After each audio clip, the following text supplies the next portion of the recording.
Good morning, little scholars. It's a brand new week, and we are going to be doing revision.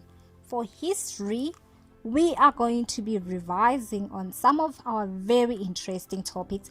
But before we get into them, guys, I'd like to thank you guys for always doing your work at your very utmost best. Thank you for your commitment, and thank you for always doing the best that you can.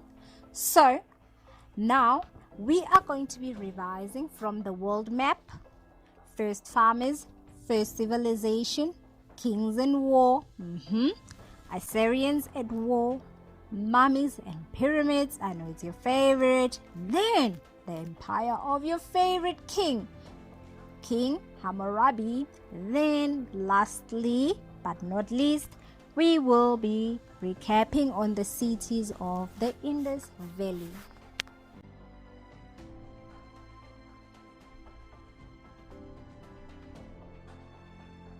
So, the world map. This section surely tells us that we are going to be discussing about some of the things that the ancient world discovered from the very first farmers. Okay, the first thing that they discovered was the farming in the Middle East, which led to drastic changes in the way people lived. The ancient world was the world of warriors. Across the globe, we've read about many great warriors and emperors who rose and fell. So, I'm sure you can think of one of two. However, and amazingly, after so many years, other buildings are still standing today. Wow! Yes, many other buildings are still standing, such as the Stonehenge in the southern England.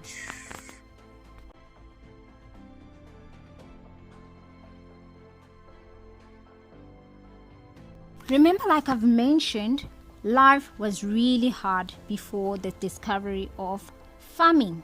So the first farmers, they hunted food because they had no any other means of getting food.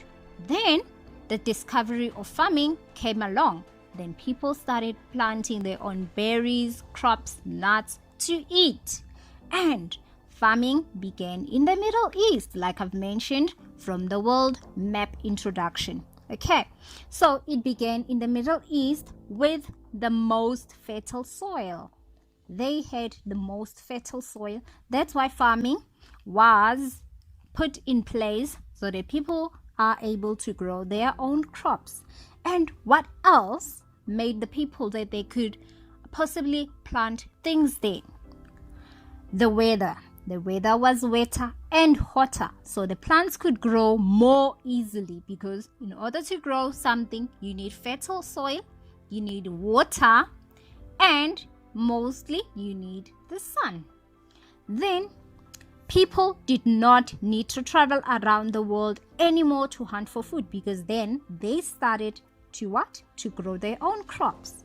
So now that people didn't need to travel around the world to hunt for food, they stayed at home instead and learned how to make bricks out of clay and mud so that they could build their own houses using mud and clay.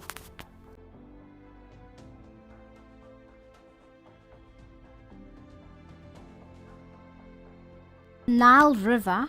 The Nile is a river along and is found in Egypt, and it flows into the Mediterranean Sea, and it is the largest source of the lake, which is Victoria. Okay, farmers planted crops. They grew their crops along the banks of the Nile River on the rich black soil. But why choose the Nile River? Okay, the Nile River often used to flood between June and September, leaving a fertile soil for farmers to grow their crops. This land was also ideal to grow fruits and wines along the paths.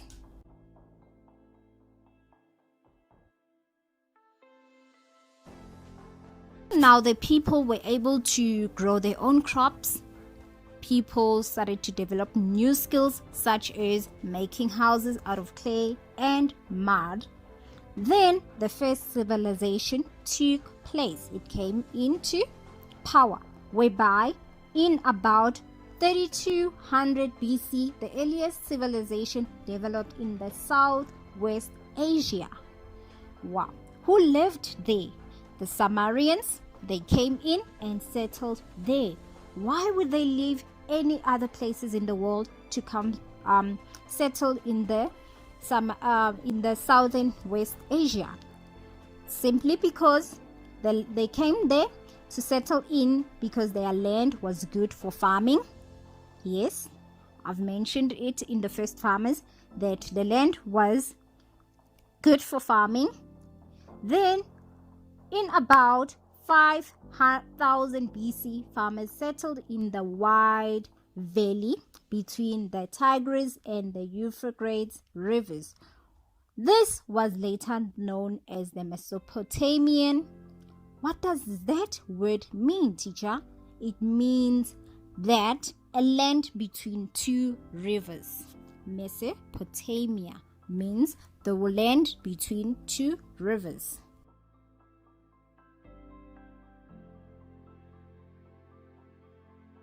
The very same invaders that used to invade wherever they felt like invading came into Egypt. What did they do when they arrived at Egypt? They then divided Egypt into three main kingdoms of period of time, which was called the Old Kingdom, the Main Kingdom, the Middle Kingdom, and the New Kingdom. Okay, they tried their very best to stop this, but they couldn't, simply because they did not have the power that they needed at that time to prevent this. Then what happened others? When you hear about mummies, what are mummies? Mummies are specially preserved bodies. Okay, Egyptians, they did this method into place because they thought that they wanted to try to stop the dead bodies from decaying. What is to decay? To become rotten. They did that because they thought that this person would allow this dead person to live on the next world.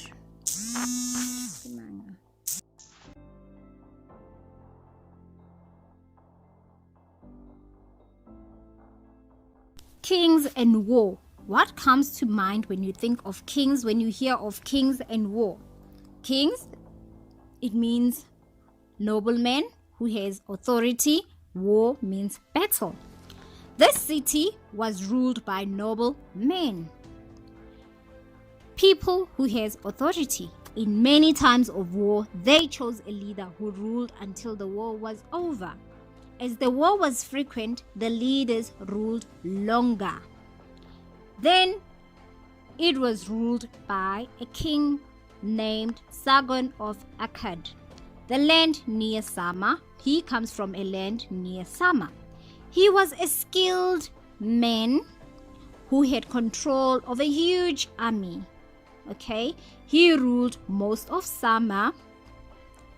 Then later on, the people called the Amorites invaded the Sumerian land and split the land up later, which later became part of the Babylonian Empire.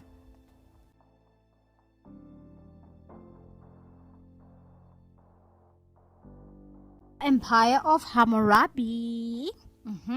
This takes place in Akkad. Where is Akkad, guys? It is along the Tigris River and Euphrates River. Then in Sama and Akkad were invaded by Hammurites. Again, like I told you guys, that they were invaders who came and invaded wherever they wanted to invade. So now, where were they? They were in Akkad, okay? Around 1792 BC, a young man called Hammurabi became the king of Babylon. He was a great leader, for he conquered the whole of Sumer and Akkad, creating a very powerful kingdom. However, sad thing is that when Hammurabi died, his kingdom became very weak.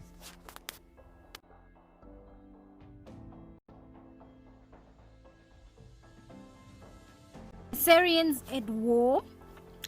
Assyrians simply means people from Assyria, and they are at war. Wow. Who are they battling against? Let us find out. Assyrians, they lived by a small land called Tigris. Where is Tigris located? It is in Asia. They were taken by invaders who turned Asia into a kingdom. And then what did they do? These people, they often attacked the surrounding areas because there are people clearly who loved war. So they attacked people from the surrounding areas. The Assyrian army had to travel great distance before getting into war. Okay. They are great experts at attacking. See, that's why they loved war, because they are very good. They've got all the skills they need in place when they're getting into war. So they kept the city surrounded. When they attack, they made sure that they fill in all the gaps as possible so that nobody could escape. When they surround the city to attack, nobody could escape.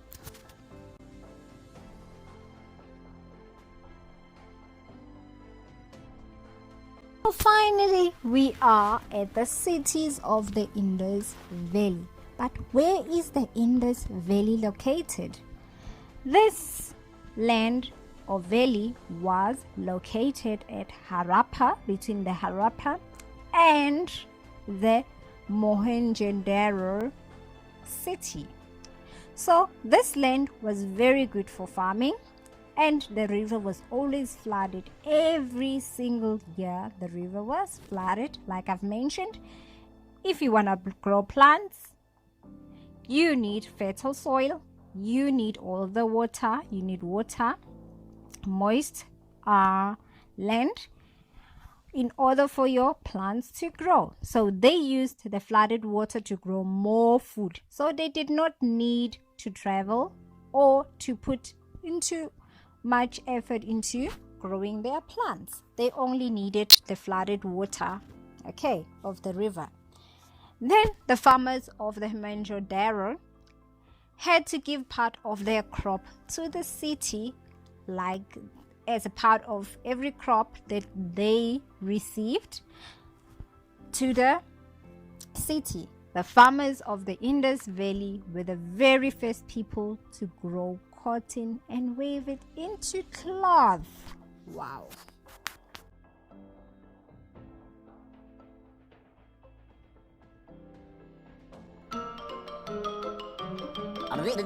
That's all, folks.